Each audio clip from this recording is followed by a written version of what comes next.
Assalamualaikum warahmatullahi wabarakatuh. Waalaikumsalam. Alhamdulillah, wassalatu wassalamu ala rasulillah Sayyidina Muhammad ibn Abdullah wa ala alihi wa sahbihi wa man wala wa la hawla wa la quwwata illa billah. Qaimin qaimat yang dirahmati Allah, alhamdulillah kita telah melaksanakan ibadah sholat isya, dilanjutkan dengan sholat tarawih secara berjamaah di malam yang keempat daripada bulan suci Ramadan. Dan telah 3 hari kita melaksanakan ibadah shaum Ramadan, yang kesemuanya itu berkat nikmat sehat, nikmat taufik daripada Allah Subhanahu wa taala. Kita berharap agar semua nikmat itu akan kekal Allah karuniakan kepada kita, sehingga kita bisa beramal ibadah sebaik-baiknya sampailah akhir Ramadan nanti. Amin ya rabbal alamin. Hadirin qaimin qaimat yang dirahmati Allah, tajuk atau tema kuliah tarawih malam ini adalah maqasid puasa. Maqasid adalah bahasa Arab yang berbentuk jamak, yang bentuk tunggalnya adalah maqsad, atau diserap ke dalam bahasa Indonesia menjadi maksud, tujuan atau maksud daripada puasa. Semua ibadah yang difardukan oleh Allah kepada kita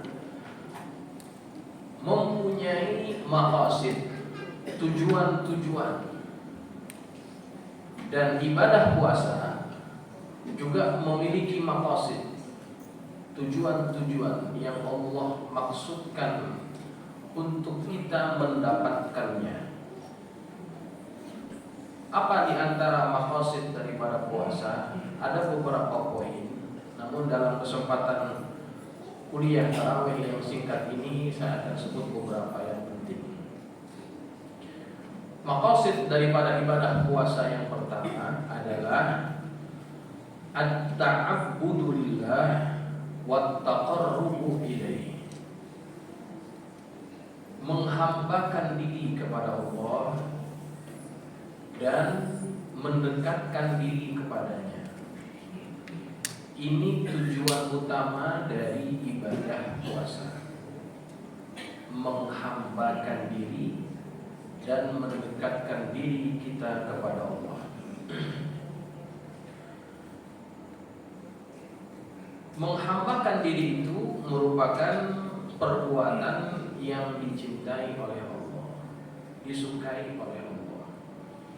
Karena memang itulah hakikat penciptaan kita sebagai manusia di atas muka bumi ini. Wa ma khalaqtul jinna wal insa illa liya'budun. Tidak ada tujuan lain penciptaan kita selain adalah untuk menghambakan diri kepada Allah. Tapi jamaah sekalian, mengaku sebagai hamba itu mudah. Kalau tidak percaya, sering kita lihat di kotak-kotak amal ada amplop ditulis hamba Allah, atau kita transfer dari hamba Allah, ngaku di hamba Allah. Tapi diakui oleh Allah sebagai hambanya itu yang susah. Perlu ada bukti.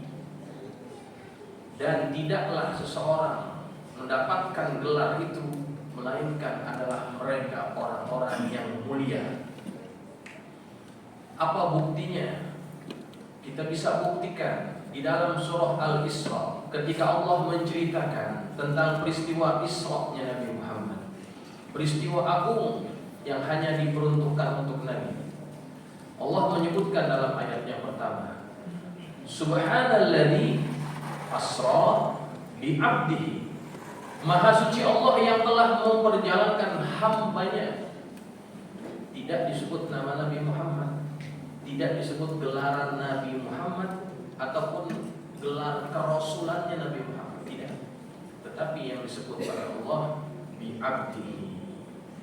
Perjalanan spiritual yang luar biasa itu diperuntukkan Allah untuk orang yang sudah menunjukkan dirinya sebagai hamba Allah. Nabi Muhammad mendapatkan gelar itu. Dan kalau kita lihat ayat-ayat yang lain yang menceritakan siapa saja yang disebut sebagai hamba Allah, semuanya kebanyakan para anbiya. Ketika Allah memuji Nabi Sulaiman dan Nabi Ayyub, Allah memuji dengan perkataan ni'mal abdu innahu awwab. Dialah sebaik-baik hamba dan dia senantiasa kembali kepada Allah. Tidaklah orang disebut sebagai hamba melainkan orang itu orang mulia. Orang itu dicintai Allah Subhanahu wa taala. Maka keadaan kita yang sedang menjalankan ibadah puasa pada siang hari, qiyam pada malam hari, sesungguhnya kita sedang membuktikan diri kita sebagai hamba-Nya Allah.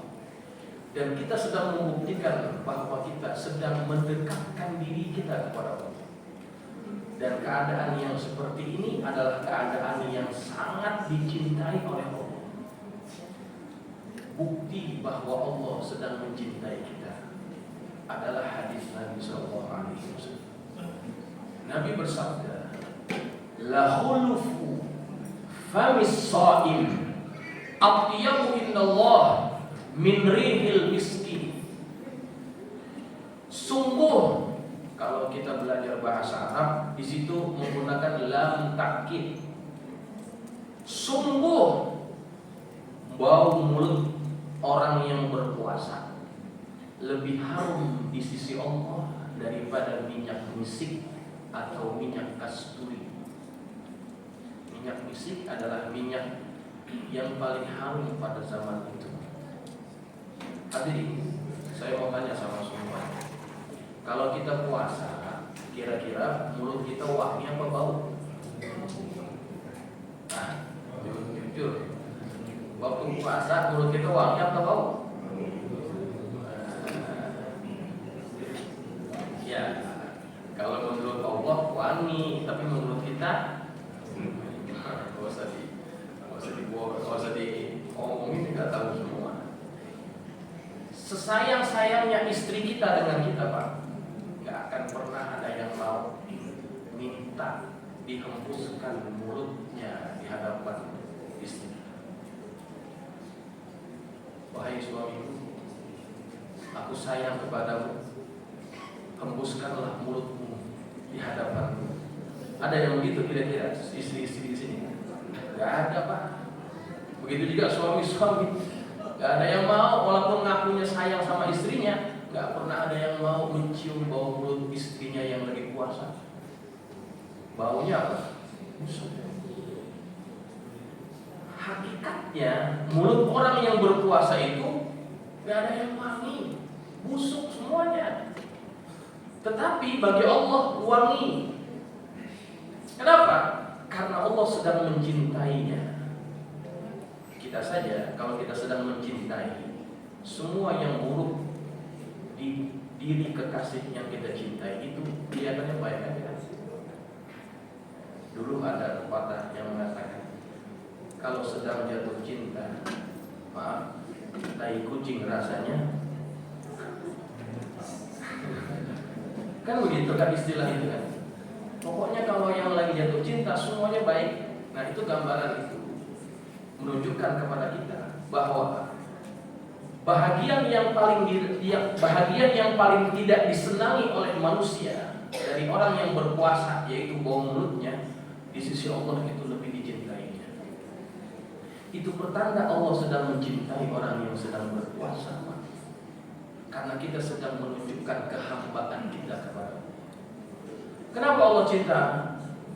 Karena kita sanggup meninggalkan semua keinginan-keinginan diri kita. Yatruku ta'amahu wa wa syahwatahu li ajli, kata Allah dalam sebuah hadis qudsi. Dia meninggalkan makannya, dia meninggalkan minumnya, dia meninggalkan syahwatnya karena aku. Ya Allah, kan bukan gampang menahan sesuatu yang halal bagi kita, yang sangat kita inginkan, yaitu makan dan minum siang hari. Tapi kita sanggup melakukan itu semuanya karena Allah. Nah, pembuktian itu dibalas dengan cintanya Allah. Allah mencintai orang yang sedang berpuasa. Dan sebagai bukti yang kedua bahwa kita yang puasa ini sedang dicintai Allah adalah doa-doanya orang yang berpuasa itu sangat mustajab. Karena apa? Karena Allah sedang mencintai kita. Tidaklah orang memenuhi keinginan orang lain melainkan orang itu adalah orang yang loyal kepadanya. Begitu juga dengan kita. Kita tunjukkan loyalitas kita kepada Allah sehingga Allah membalas dengan pengkabulan semua keinginan-keinginan kita. Doa orang yang puasa mustajab. Dalam sebuah hadis Nabi, "Thalathatun la turaddu da'watuhum." 3 golongan yang tidak akan ditolak doa mereka. Di antara yang pertama adalah as-shaimu hatta yuftira. Orang yang puasa sampai dia berbuka. Doanya mustajab. Dan saat-saat yang paling makbul, bukan berarti yang lain gak makbul, tapi yang paling makbul, yang paling mustajab kapan? Ketika menjelang berbuka puasa. Itulah saat-saat mustajabah. Waktu yang paling didengar oleh Allah pada diri orang yang berpuasa. Kenapa saat buka puasa itu menjadi saat yang paling mustajab? Karena pada waktu itu keadaan manusia berada pada puncak kelaparan, puncak kehausan. Paling hausnya kan ketika kita akan buka puasa, karena paling lama kan waktu itu. Maka pada saat dia merasa sangat lapar, sangat haus, tapi semua dia tahan karena Allah, Allah membalas dengan pengkabulan doa kita. Makanya ketika kita mau buka puasa, jangan melengahkan waktu itu dengan banyak berinteraksi, beraktivitas yang sia-sia. Jauhkan handphone, jauhkan TV. Kan kadang-kadang menjelang maghrib ini setannya banyak banget, Pak. Betul nggak? Di TV itu, wah itu prime time. Waktu menjelang buka itu prime time. Iklan yang mau pasang iklan pada waktu itu mahal. Banyak tayangan-tayangan yang melengahkan waktu yang mustajab. Itulah setan-setan yang harus kita jauhkan. TV-nya kita nggak nonton, handphone-nya kita pegang. Hari ini menjelang buka puasa, apa yang kita lakukan? Nontonin, megangin handphone. Ini kebiasaan yang harus kita ubah. Menjelang buka puasa, manfaatkan waktu itu untuk minta yang kita perlukan kepada Allah. Jauhkan handphone, banyakkan zikir. Para ulama, para guru kita, mereka mengajarkan menjelang buka puasa dengan zikir-zikir yang seharusnya kita baca. Asyhadu an la ilaha illallah, astaghfirullah, as'alukal jannata wa a'udzu bika minan nar. Allahumma innaka 'afuwun tuhibbul 'afwa fa'fu anni. Ini doa Masya Allah. Nabi pernah ditanya sama Aisyah, "Ya wahai Rasulullah, kalau aku bertemu dengan Lailatul Qadar, apa yang aku minta sama Allah?" Kata Nabi, banyakin minta dengan doa, "Allahumma innaka 'afuwun tuhibbul 'afwa fa'fu anni." Kalau saya minta yang lain, minta itu cukup. Minta ampunan Allah, minta kemaafan daripada Allah. Kenapa?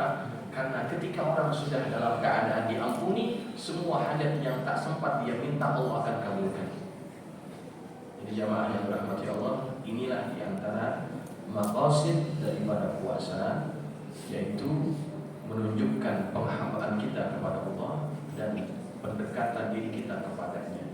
Jadi kalau kita paham keadaan kita ini adalah keadaan yang sangat dicintai Allah, jangan kepengen cepat-cepat selesai Ramadan.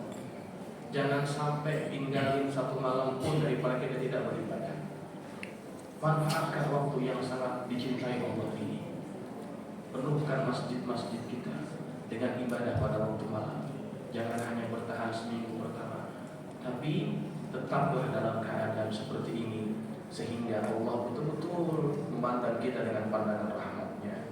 Allah berikan kita dengan pengajaran yang begitu luar biasa, dan kita akan dimasukkan kelak nanti ke dalam surga-Nya Allah Subhanahu wa taala dengan kedudukan yang mulia di sisi Allah Subhanahu wa taala. Hadirin, ingin rasanya saya berlama-lama, tapi waktu tidak sesuai, karena setelah ini kita akan sholat sunnah witir. Mudah-mudahan yang sedikit ini ada manfaatnya. Billahi taufiq wal hidayah. Assalamualaikum warahmatullahi wabarakatuh.